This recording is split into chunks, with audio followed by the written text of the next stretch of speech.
Fala galera, beleza? Aqui é o Portugal trazendo mais um vídeo. E no vídeo de hoje gostaria de falar um pouco sobre a vergonha que a seleção brasileira protagonizou no amistoso contra o Japão, nessa derrota aí de 3-2. A primeira derrota da história da seleção brasileira para o Japão, depois de mais de 13 jogos, se eu não me engano. E, enfim, um amistoso que não valia nada e que, consequentemente, na verdade, acabou valendo muita coisa, devido ao péssimo resultado. Primeiramente, gostaria de pedir, se você não é inscrito no canal, por favor, se inscreva, vai me ajudar bastante.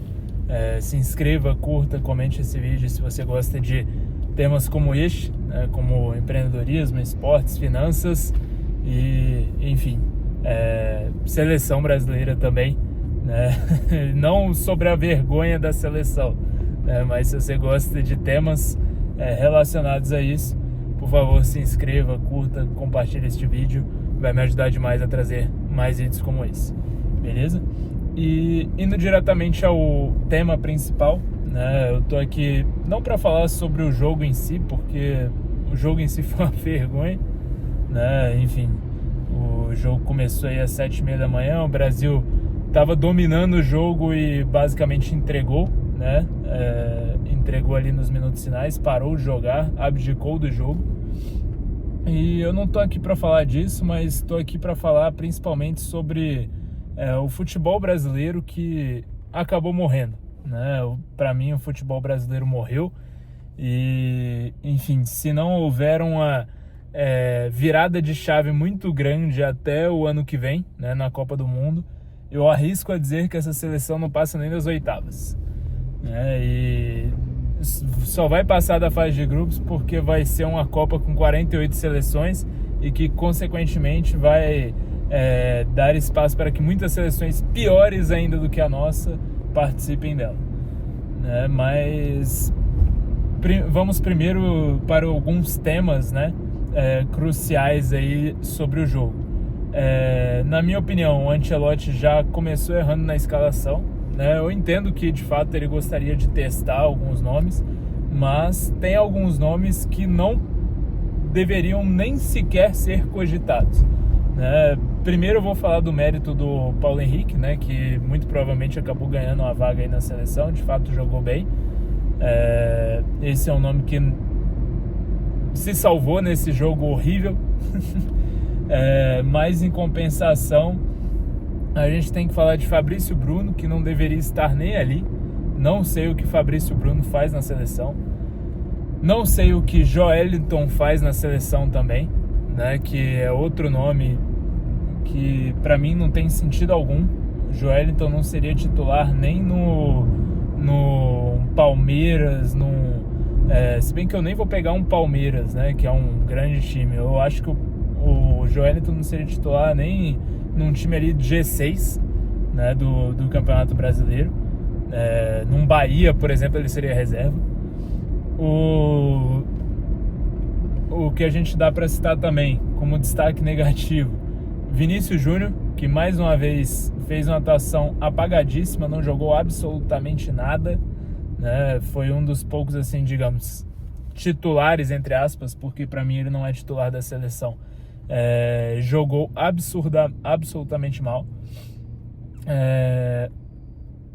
E, enfim, não sei nem quem mais criticar, porque para mim todos foram péssimos no dia de hoje. O time foi muito mal no geral, o time não produziu, lances de perigo, produziu ali 2 lances que acabou saindo os gols, muito por falhas da defesa japonesa do que qualquer outra coisa.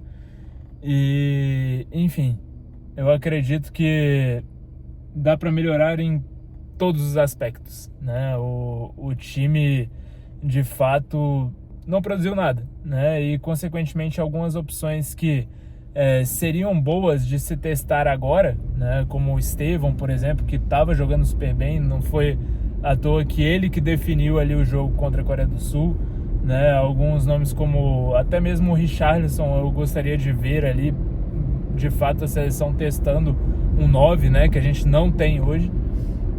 E mais uma vez comprova-se o fato de que a nossa zaga é horrível. Precisaria de um cara como o Thiago Silva, que para mim ele tinha que estar na Copa ano que vem, se de fato ele não se aposentar, né? Ele tinha que estar lá, porque não existe um zagueiro brasileiro melhor do que o Thiago Silva. Mesmo com 40 anos de idade, o Thiago Silva é o grande zagueiro da seleção hoje. E, sei lá, pra mim, enfim, mais um episódio vergonhoso, mais um episódio horripilante, mais um episódio que faltam palavras para descrever o absurdo que é essa seleção brasileira, o absurdo que são alguns jogadores estarem presentes nela, e que, de fato, se não tiver nomes, né, nomes de peso, o Brasil vai sofrer para classificar até nas quartas, até nas fases de grupos ali da Copa do Mundo do ano que vem. E uma coisa assim que me chamou muita atenção, vendo até o final do jogo aqui, era a seleção japonesa comemorando como se fosse uma classificação na Copa, né? Os jogadores reservas ali do Japão, que estavam no banco, né? Não necessariamente reservas, né? Os que estavam no banco ali ao final do jogo, todos se levantaram abraçados, assim, comemorando, pulando, como se tivessem feito algo na história. E de fato fizeram, né? Foi a primeira vez que a seleção japonesa ganhou do Brasil na história desse confronto.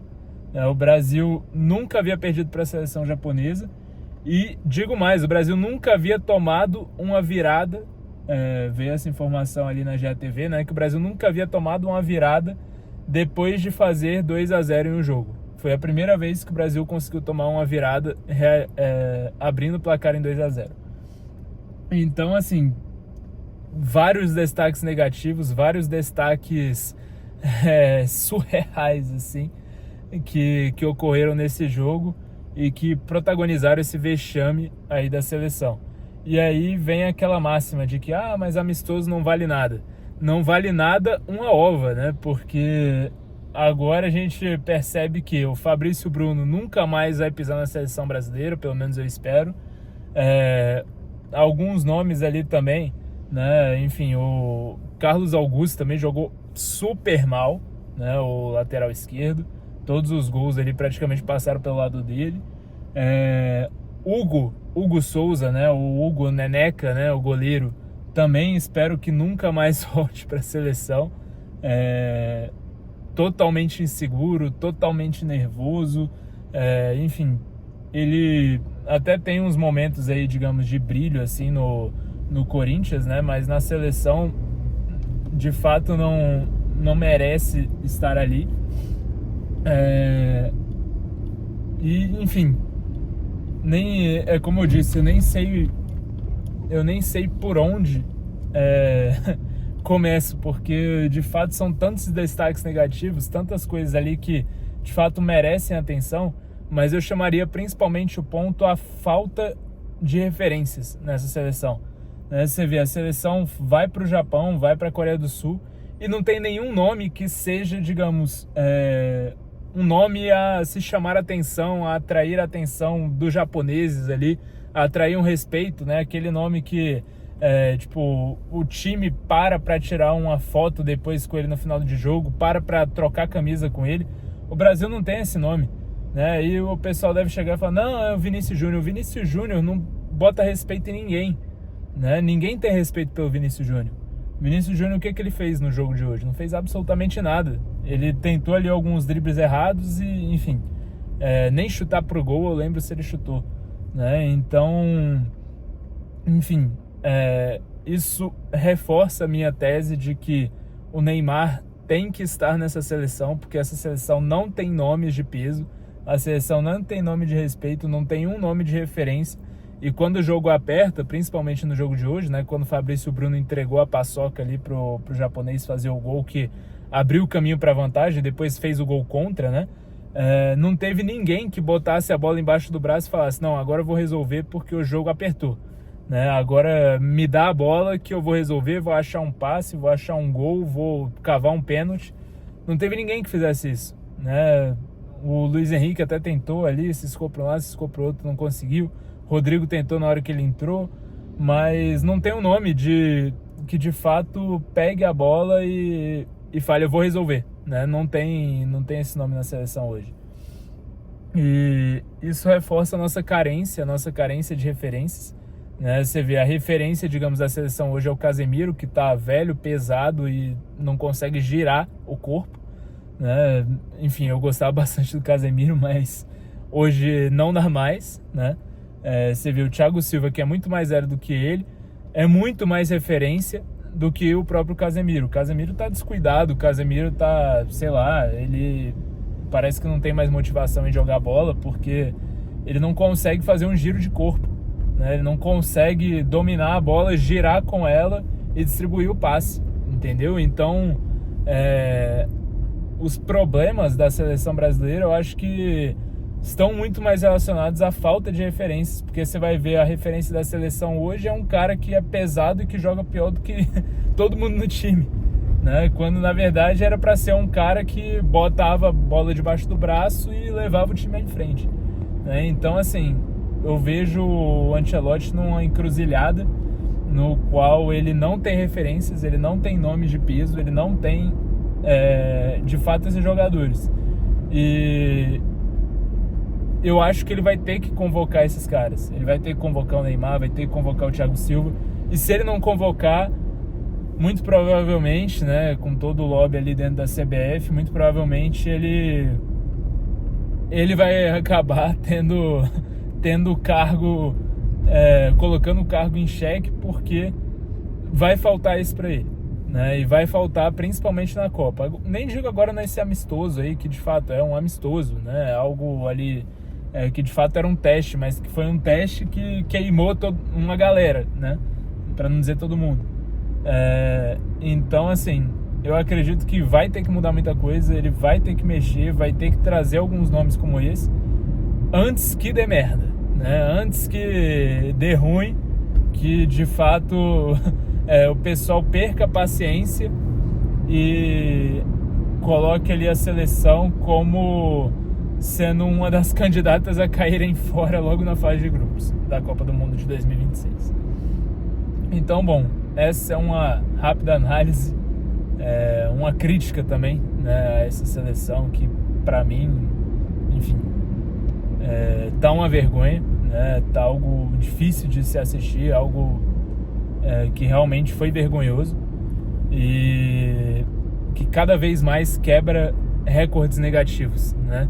Nesse ciclo já quebrou vários recordes, perdeu um jogo de eliminatórias em casa, perdeu para a Argentina, né, em casa, enfim, fez uma campanha pífia nas eliminatórias, não ficou nem ali em primeiro ou segundo, né? Ficou em quarto, se eu não me engano, agora nem lembro de tão ruim que foi.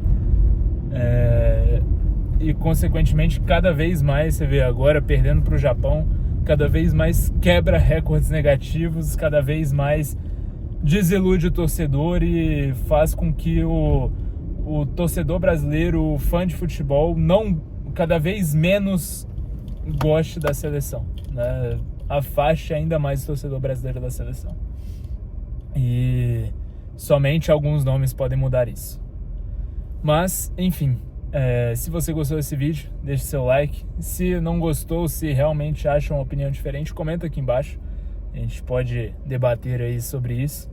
E é basicamente isso.